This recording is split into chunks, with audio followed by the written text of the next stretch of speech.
শীত পড়েছে, সকালে অনেকক্ষণ ধরে টিফিন বানানোর কোনো প্রয়োজন নেই। তৈরি করে ফেলো আজকের রেসিপিটি।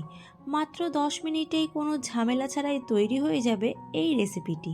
তো চলো কিভাবে সেটা সম্ভব বলে ফেলি। প্রথমেই লাগছে আমাদের সেদ্ধ করে রাখা আলুগুলোকে সুন্দর মতন সেদ্ধ করে নেবে, পেঁয়াজ, পরিমাণ মতন কাঁচা লঙ্কা আর সামান্য কুচনো ধনেপাতা।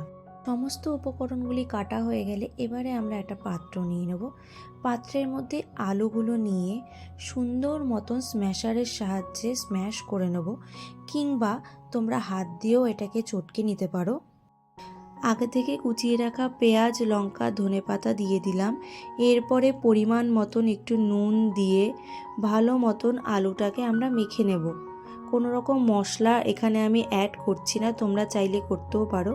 কোনো রকম মশলা অ্যাড না করলেই এটা এত সুস্বাদু হয়, খেলেই বুঝতে পারবে। এবার আমি হাতার সাহায্যে পরিমাপ করছি। এখানে আমি 3 হাতা বেসন দিয়ে দিলাম, 1 হাতা চালের গুঁড়ো আর 1 হাতা কর্নফ্লাওয়ার। তোমরা কর্নফ্লাওয়ারের পরিবর্তে আটাও ব্যবহার করতে পারো। এবারে আমরা এই মিশ্রণটাকে সুন্দর মতন মেখে নেব।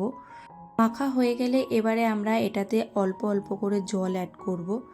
এই মিশ্রণটা কিন্তু তোমরা সাথে সাথে একেবারে অনেকটা জল দিয়ে দেবে না, অল্প অল্প আটার মতন করেই জল নিতে হবে, তাহলে তোমরা মিশ্রণের ঘনত্বটা বুঝতে পারবে।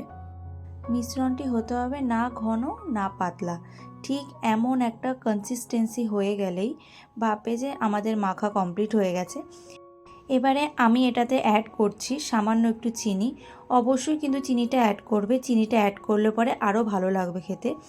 এবারে সামান্য একটু হলুদ গুঁড়ো অ্যাড করতে হবে, তাহলে দেখবে যে পরোটাটার কালারটা খুব সুন্দর আসছে। তো দেখতে পাচ্ছ আমি একদম সামান্য পরিমাণ হলুদ গুঁড়ো এটাতে অ্যাড করে দিয়েছি। ব্যাস কমপ্লিট হয়ে গেছে আমাদের এই মিশ্রণটি। দেখতে পাচ্ছ থিকনেসটা কীরকম হবে। তোমরা যদি এটা আগের দিন রাতে বানিয়ে রেখে দাও, তাহলে কোনো ঝামেলা ছাড়াই সকালবেলায় তোমরা এটা টিফিনে করে দিয়ে দিতে পারবে। 10 মিনিট বাইরে বের করে রাখতে হবে। ব্যাস এবারে দেখতে পাচ্ছ আমি এখানে একটা প্যান নিয়ে নিয়েছি। প্যানটা একটু ঠিকঠাক মতন করে গরম হয়েছে কিনা আমি হাত দিয়ে একটু দেখে নিলাম। যখন গরম হয়ে যাবে তখন সামান্য একটু ঘি দিয়ে দিয়েছি। সামান্য একটু ঘি দেওয়ার পরে ফ্লেমটা একদম লো ফ্লেমে করে দিতে হবে, নয়তো ঘিটা উড়ে যায়। এবারে দেখতে পাচ্ছ আমি পুরো প্যানের মধ্যেই ঘিটাকে স্প্রেড করা হয়ে গেছে।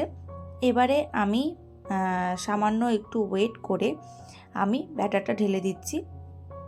দেখতে পাচ্ছ আমি এখানে 1 হাতা আর সামান্য একটু নিয়ে এবারে চামচের সাহায্যে আমি এটাকে স্প্রেড করব। দেখতে পাচ্ছ আস্তে আস্তে করে তোমরা এই কাজটা করবে। তোমরা হাত দিয়েও চাইলে করতে পারো, আমি এখানে চামচের ব্যবহার করেছি। আস্তে আস্তে করে তোমরা যতটা সুন্দর করে পারো পাতলা করে স্প্রেড করতে থাকবে, দেখবে ভীষণ সুন্দর হবে। আর এটা কিন্তু যখন হবে তখন কিন্তু ঢাকবে না, একদম নর্মালভাবেই একদম মিডিয়াম ফ্লেমে এটা তোমরা কুক করার চেষ্টা করবে, তাহলে দেখবে ভীষণ সুন্দর হয় খেতে। একবার বানিয়ে দেখো, তারপরে বলবে যে কেমন হয়েছে। চলো যতক্ষণ এই পরোটাটা তৈরি হচ্ছে ততক্ষণ আমরা একটা চাটনি বানিয়ে নিই এটার সাথে খাওয়ার জন্য।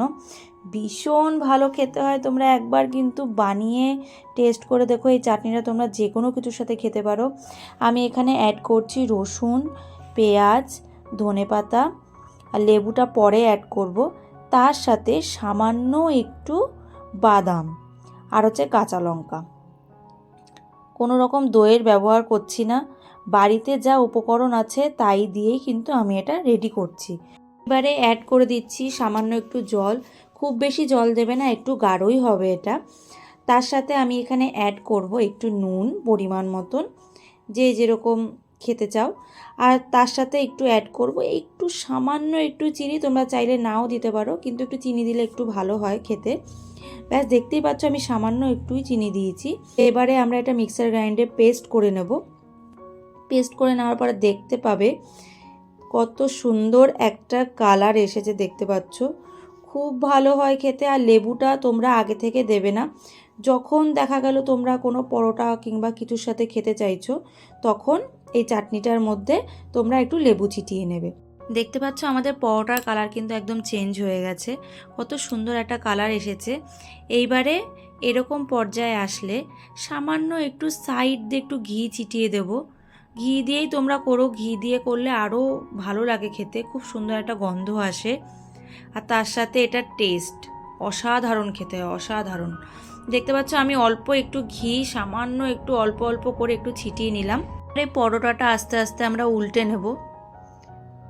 দেখতে পাচ্ছ কি সুন্দর একটা কালার এসেছে, দেখতে যতটা সুন্দর লাগছে খেতেও কিন্তু তেমনই হবে। তবে কি বলো, কোনো ঝামেলা ছাড়াই দেখিয়ে দিলাম তো। আগের দিন রাতে যদি তোমরা এটা তৈরি করে রাখো তাহলে কিন্তু সকালে কোনো ঝামেলা ছাড়াই তোমরা এই টিফিনটা রেডি করে দিতে পারবে। সাথে চাটনিটা বানাতে কিন্তু ভুলো না। পরোটাটা এবারে খুন্তির সাহায্যে একটু উল্টে তোমাদের দেখিয়ে দিচ্ছি। আমাদের পরোটা কিন্তু একদম রেডি হয়ে গেছে। তো চলো সার্ভ করা যাক।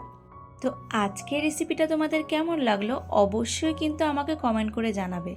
আর তো দেখা করব নতুন আরও একটা ইন্টারেস্টিং রেসিপি নিয়ে। আজকের জন্য টাটা।